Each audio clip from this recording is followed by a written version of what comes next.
salaamaaleykum tey nag dama leen indi keneen ci gaañ xam nga ñëwoon dem koo indi rek histoire la ku ci nekk livre la dinañ ci yegg si tout à l'heure mais damay ubbi émission bi di gërëm madame Anna Sémou Faye directrice générale de la police nationale ndekete on n'arrive pas à la police par hasard directrice générale de la police nationale il y a une trentaine d'années moom Anna Sémou Faye s'intéressait au sport et surtout au corps de la police loolu moo indi bi mu ñëwee à la tête de la police mu daal di dajale sportif yi décorer leen ba pare nag ni leen danaa vivifier le sport à la police dana dem si le football est en 3e division à la police régné na fi gagné na fi sax coupe UFOA petite coupe d'Afrique police basket gagné na fi coupe d'Afrique parce que ñetti équipe bu Sénégal ñoo gagné coupe d'Afrique en basket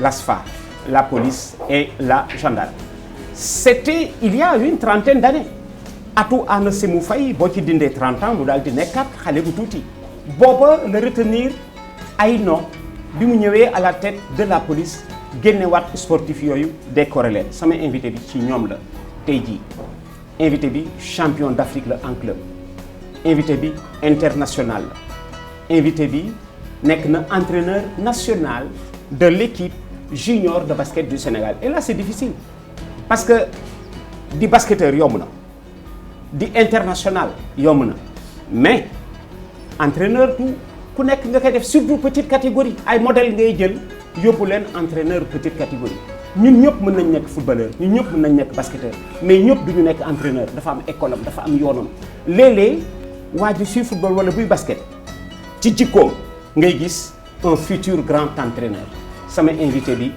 ci ñooñu la tur wi dana leen inciter à vouloir écouter la musique parce que rien que son nom est musical Kélétigui Diané Kélétigui bëgg nga musique.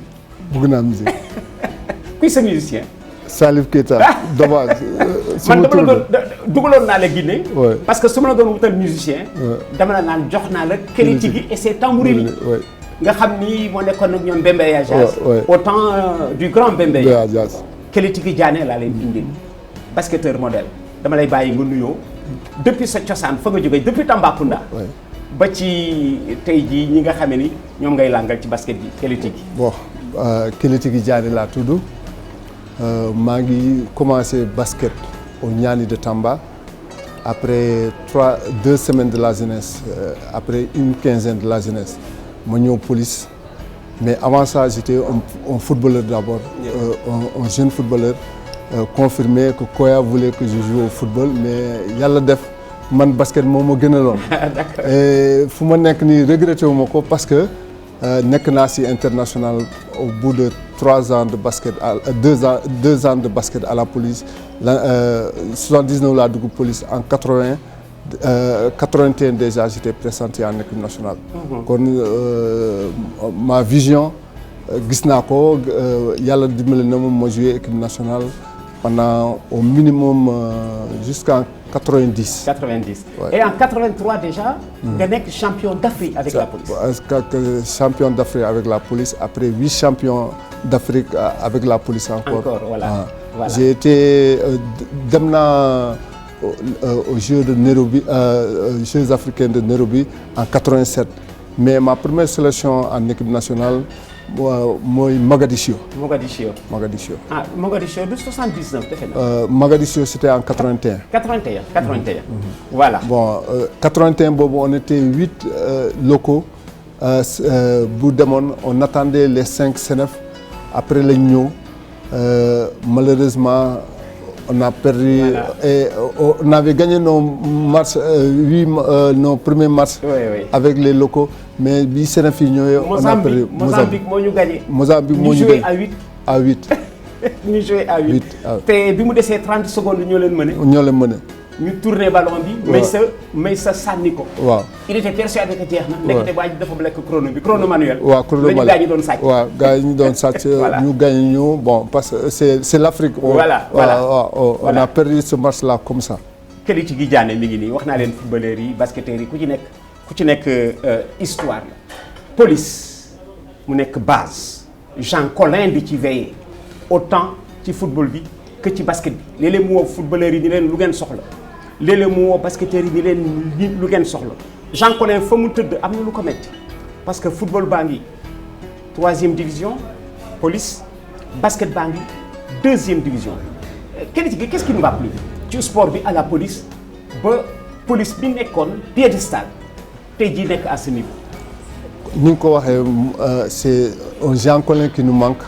mooy amatul police bon cotisation yi ñu doon def police cotisation bi demul noonu léegi c'est ce qui a fallu que moyens yu commencé wàññeeku et malheureusement les gens il y avait pas d'organisation suffisante pour des recherches pour chercher les moyens qu'il nous faut. loolu moo ñu indi si lii mais la compétence est là.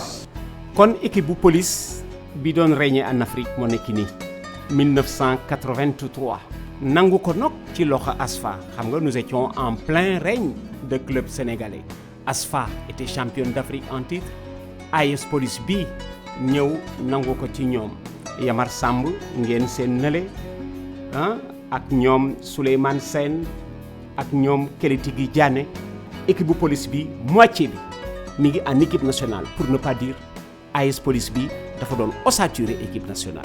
Les entraîneurs sont là et année bi ñuy wàcc 2e division une année avant on était sur le plateau de toutes les demi-finales. Exact. Du Sénégal. Tout à l'heure maa ngi waxtaanee madame Anna Sémou Faye mi nga xam ne ni moo leen décoré li sportifu police yi parce que nee naa il y a 30 ans bi ngeen di def li ngeen di def booba temps xale la bu tuuti mais bi mu ñëwee à la tête de la police dafa ni jëf kenn du ko fàkk ba tax na dama ko remercier bi may ubbi émission bi madame Anna Sémou Faye ci li mu defal sportifu police yi maanaam lii bi distinction ku ko am mën naa ni da ngay dund à vie.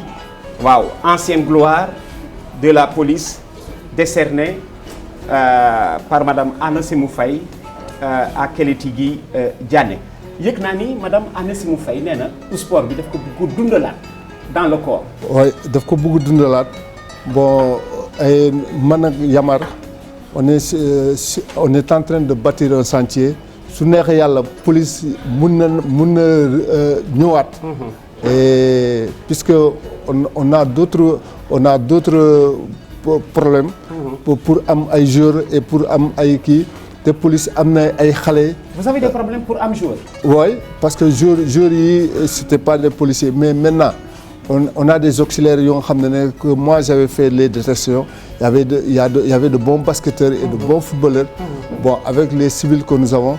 suñu commencé on pourrait aller de l'avant.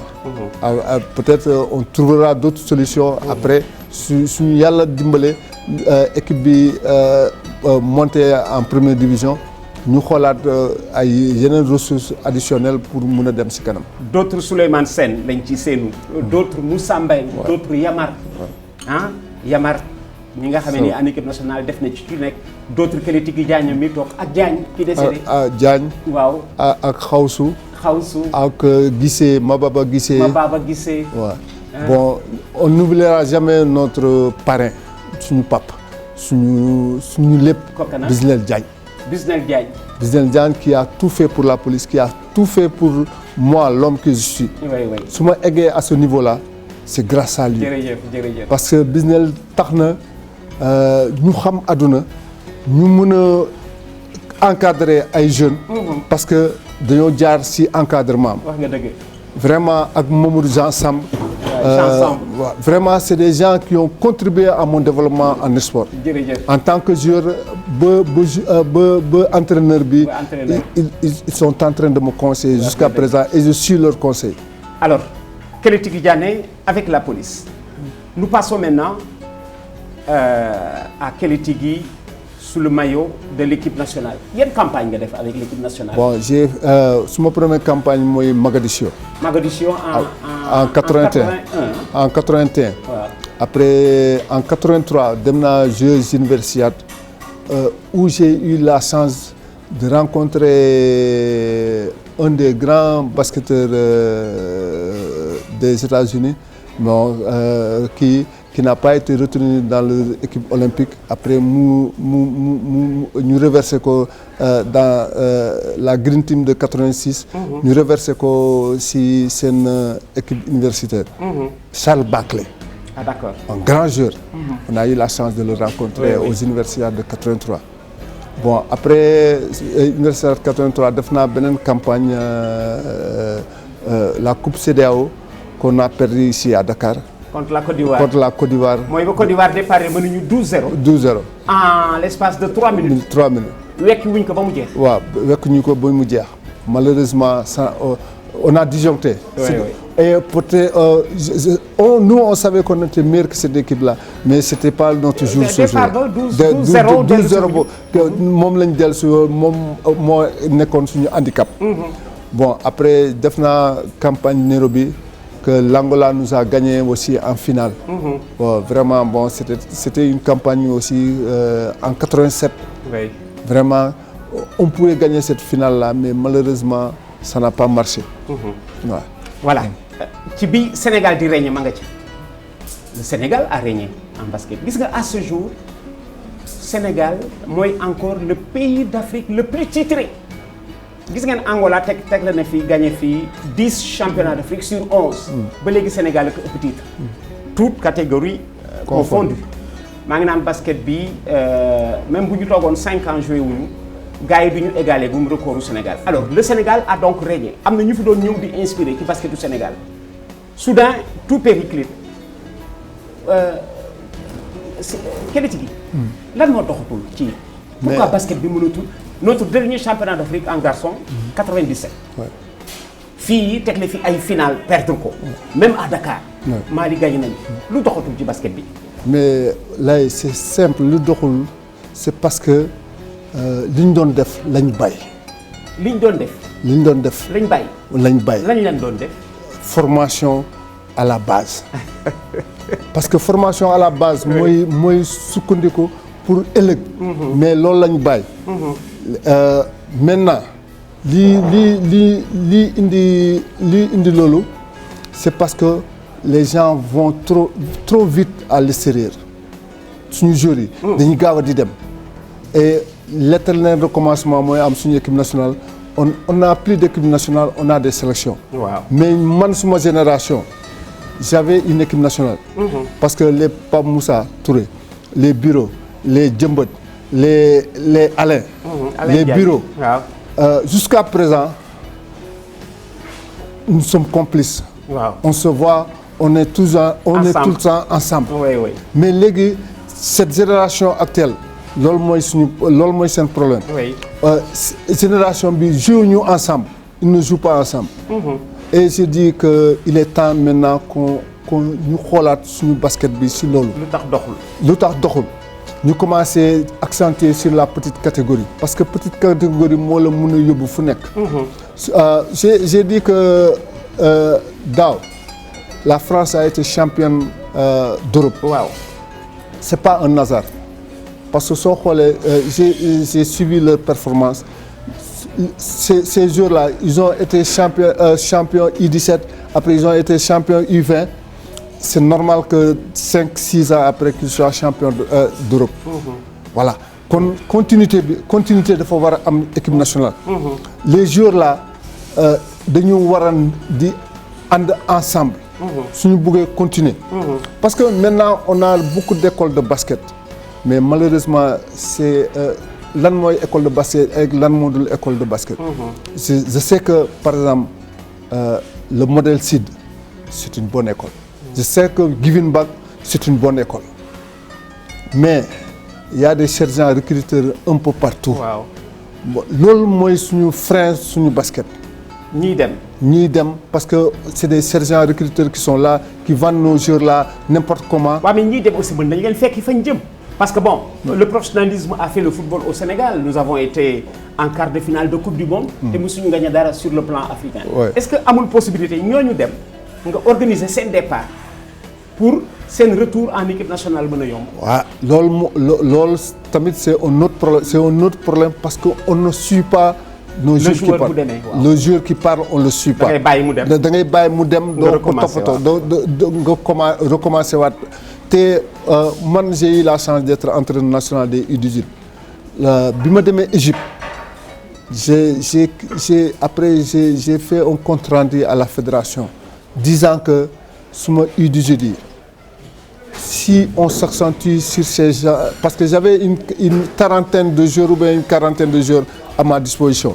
Je me suis dit que suñu accentuer si ñooñu on pourra avoir une équipe nationale solide. Mais et pourtant parmi ces U18 là encore j'ai cette équipe nationale là j'ai des joueurs là-dedans. yu ci nekk. waaw l'actuelle équipe nationale. l'actuelle équipe nationale. tu les as eu en junior. En junior. Thierno ak Louis Adams. ak Mansour Kassé qui n'a pas été retenu. ak Louis Adams qui n'ont pas été retenus.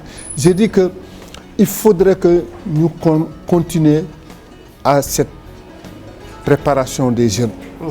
Ñu am équipe nationale U18 ñu am équipe nationale et puis man waxuma sélection U18 je parle d'une équipe nationale qu'on doit suivre tout le temps. Oui, oui. Nous on avait la chance d'être formés à l'INSEPS ñu dem regroupement ou bien ñu dem regroupement Demba Diop. Mais léegi xale yi amatuñu loolu. Et pendant les périodes de vacances, si tu prends une semaine par période de vacances, nga former 30 jours. Pendant les vacances nga jël leen un mois. Ça c'est suffisant pour avoir une équipe nationale pendant 3 ans. Instabilité bi nag ma nga ci ni ngi ci départ yi. moom laa leen wax moom la Kër Tigui Diané wax tout à l'heure ni ngi ci départ yi ba tax na léegi di leen fekki fa ñu nekk. pour war leen mën dellu si équipe nationale loolu moo di liggéey bi tout à l'heure dugg na fu nga xam ne dama ko fi doon waaj dugal justement il a été entraîneur de l'équipe nationale junior du Sénégal du ko nekk du ma nekk. Il est plus facile d'avoir l'équipe senior que l'équipe junior parce que équipe junior bi ay footballeurs lañu yu nekk encore wala basketteurs yu nekk au biberon moo tax mu gën a jafe senior il est déjà accompli. Comment tu es devenu entraîneur de l'équipe nationale junior ak ban année la woon. C'était en 2008. 2008 entraîneur junior. Un jour Ousin directeur DT. Ousin Diaga Diop il m'appelle nee na ma j'ai un projet pour toi. Je viens il m'a proposé le projet j'ai dit il y a pas de problème je suis sénégalais quand on me donne une équipe nationale je maîtriserai yàlla suturu ñu dem Mali à Guinée. À Conakry on devait faire les éliminatoires pour aller au Caire. ah fa ngeen qualifié. waaw fa lañ qualifié. après yaa leen yóbbu Caire. après ma yóbbu leen Caire. mais si qualification bi. Caire boobu c'était qualificatif. au championnat du monde. naar yi ku leen fekk seen dëkk pour championnat du monde doo qualifié. doo qualifié. on a eu la ñu dem Guinée. on a rencontré une équipe du Mali. À 5 minutes de jeu seulement. J'ai automatiquement compris que Mali mënuñu ko gagner mais suñu match le lendemain moo amoon solo il fallait gagner la Guinée. ngeen gagner ko. bon léegi yàlla sutura ñu gagner Guinée avec la manière parce que man li ma gëm. mooy basket bi de tous les temps si tu veux gagner il faut faire des défenses hautes ay pressing zone press. loolu mooy jeu Sénégal. jeu Sénégal. du lu nga xam ni c'est bon. moi je identité Sénégal mooy zone presse ak pressing voilà ñun loolu la ñu xamoon. daw ak yow usé la après gagné la. waaye kon da nga bëgg wax ni tout à l'heure basket bi li ko rey aussi race la bu nga xam ne dafa nekk en perdition race bi nekkatu fa peut-être pourquoi parce que atelier yi nga daan def amatul. atelier yi ñu doon def amatul ak te je suis le championnat de haut niveau en France je suis mais partout en ce moment si tu veux gagner. Il faut que sa défense yi kawe. Il faut avoir une défense rigoureuse. Voilà. Et défense mooy gagner match. Et malheureusement nos équipes africaines on ne fait au Sénégal on a laissé ces défenses là. Voilà alors Kër Tigui Diané laa leen indil tey jii ci waxtaan mu bokk ci génération boo xam ni dafa régné en Afrique mais damay dellu si fa mu jógee Tambacounda. De Tambacounda à l'équipe nationale du Sénégal. noo dooree woon à Tamba. à Tambacounda dama ñëw première quinzaine de la jeunesse première semaine de la jeunesse Bon, j'étais parmi le meilleur joueur du Sénégal oriental. Après deuxième quinzaine, ça s'est bien passé. Troisième quinzaine, après la def concours police, ñëw dugg police. Bi ma ñëwee police, on m'a présélectionné en équipe nationale espoir. Équipe nationale espoir, j'ai fait une année seulement. Et présélection, ñu war a dem Praia. Je ne suis pas allé, on m'a enlevé dans l'équipe nationale. Mais je me suis dit que seul le travail paye. di nga dellu si. Danaa dellu si. L'année suivante, j'ai été titulaire en équipe nationale. En équipe nationale. Ouais. oui di nga dellu si. Ouais. Keleti gi looy tëjee waxtaan wi parce que fa nga jógee. Tambacounda. équipe nationale du Sénégal nekk fi champion d'Afrique. Keleti gi Diané nekk fi entraîneur national junior laajuma la lan moo la jëlee équipe nationale junior. Équipe nationale junior, bon, on m'a un jour, on m'a changé seulement, on m'a rien dit. Changer pour changer. Changer pour changer, on m'a rien dit. Je l'ai accepté. C'est normal. mooy jamono bi ngeen di def bénévolat. waaw booba temps entraîneur yi bénévole. ay bénévole fu amul salaire. amul salaire ba léegi Sénégal am entraîneur yi amuñu salaire te suñu bëggee suñu équipe yi dox. waaw entraîneur yi dañoo war a am salaire. bénévolat ba léegi moo fi nekk. ba léegi moo fi nekk. kon boog ma ngoog. bon bénévolat bi moo fi nekk et man li may déplorer suñu basket. Il faudrait qu'on suive la petite catégorie. Petite catégorie. léegi looy tëjee waxtaan wi booy tàggoo ñu tëj émission bi. waaw léegi man ki may gërëm mooy Bisnel. Diagne yal na ko yàlla yërëm. yal na ko yàlla yërëm. parce que lui c'est lui qui m'a. C'était ton père. C'était ton père pour moi. C'était ton père pour toute la police. À son décès, j'ai pensé à toi. Bon, Jean Samb. Jean. Qui jusqu'à présent, c'est mon premier conseiller. Oui. C'était le directeur technique adjoint de l'équipe nationale. Adjoint de l'équipe nationale. Jusqu'à présent, c'est mon conseiller. Merci. Bon, ma femme, elle est sportive, vraiment. Elle est aussi championne, hein? Elle a été championne du Sénégal de tennis. Ouais. Mati Ndiaye. Mais mon enfant, actuellement, il joue en équipe nationale U18. Ah, c'est bon. Ouais. Junior. Ouais, moins de 18 ans. Ah, c'est bien ça. Et il a été décoré lors en Afrique du Sud. En Afrique du Sud. Parmi les meilleurs joueurs. Parmi les meilleurs joueurs d'Afrique. C'est le fils de son père. Ouais, c'est le fils de son père. Bon, souhaitons qu'il ait aussi lu mu am ko ci sport. mu am ko ci yan am boobu réussir. Keleti Diané laa leen indi tey gis nga de Tambacounda ba équipe nationale xam nga foo liggéey rek yoon la pour ñëw yoon yi yóbbu nit màkk ak a bare ña fa daje ñëpp bokkuñu fa ñu jóge waaw moom yàgg na ci soleil yu football basketu Sénégal ca fa mu jóge moo tax ma ne xale yi bàyyi leen di teel a ñëw Dakar toog leen fa ngeen toog le plus petit village di ngeen fa feeñ suñu ngeen jël see rek dafay nekk lu nga xam ne day ñor mais nag bon su may tëj madame Anna Sémou Faye lay remercier ci distinction bi su ko deful woon kenn du ko laaj madame Anna Sémou Faye directrice générale de la police nationale ñi mu distingué c'était il y a 30 ans il y a 30 ans elle était encore à l'école et peut-être primaire il y a 30 ans elle était peut-être encore à l'école primaire mais bi mu dellu see dafa dundalaat ñu doon def le sport à la police ba pare nag di leen ce n'est qu'un début parce que sport bi danaa ko delloo si à la police sans doute di nga am un mot pour elle. Anna Sémou Faye. moom man mënuma ko gërëm sax parce que on a des relations particulières. kon tout à l'heure da nga ne woon amu leen woon ku remplacer Colin mi ngi koy bëgg niru mu ngi bëgg ñëw parce que je sais que moom. lu mu bëgg rek. dina ko am parce que c'est une battante. Et c'est une dame qui a été la première dame qui a été directrice de la police nationale. Et je suis sûr que le sentier qu'elle a, elle est en mesure de l'élever à un niveau. Elle va gagner avec vous. Elle va gagner avec nous. Vous. Et pour la police. Et pour la police. Merci d'être venu, Keleti Diané. Dama bëggoon tur wi à l'époque. C'est pas parce que j'aimais Keleti et ses tambourini, je le disais. Tur bi daf ma neexoon Keleti Diané. Chaque fois que je le disais, j'avais l'impression de chanter. Ndax Keleti bi nga xamee ni et ses tambourini à l'époque ku dégluwul musique bu Keleti et ses tambourini en Guinée. dégluwuloo musique moom musique boobu la doon def ci basket bi Keleti moo tax kenn fàttewu ko. Entraîneur d'équipe nationale junior du ko nekk kay nekk moom nekk na ko. la ko fa jëlee xamu ko changer pour changer rek mais mi ngi nii encore au service du sport gars ñi merci mbokk yi ñëwoon démb jërëjëf ba beneen rendez-vous bi mi ngi nii toujours di ngeen am champion ci plateau bi léeg-léeg nag pour ñi may woo di ma laaj rediffusion émission bi su passé léegi nii lundi ëllëg talaata 12h30 mooy rediffusion bi à l'intention de ceux qui m'ont souvent appelé di ma laaj rediffusion bi kañ la su passé altine talaata 12h30 ëllëg ci lay jàllaat critique yi jërëjëf. merci nuyul ma Mati Ndiaye. ton épouse championne du Sénégal de tennis de table. ni ko da ñëw na préparé raquette. d'accord ak coupe yi moom it dana ñëw. waaw. jërëjëf.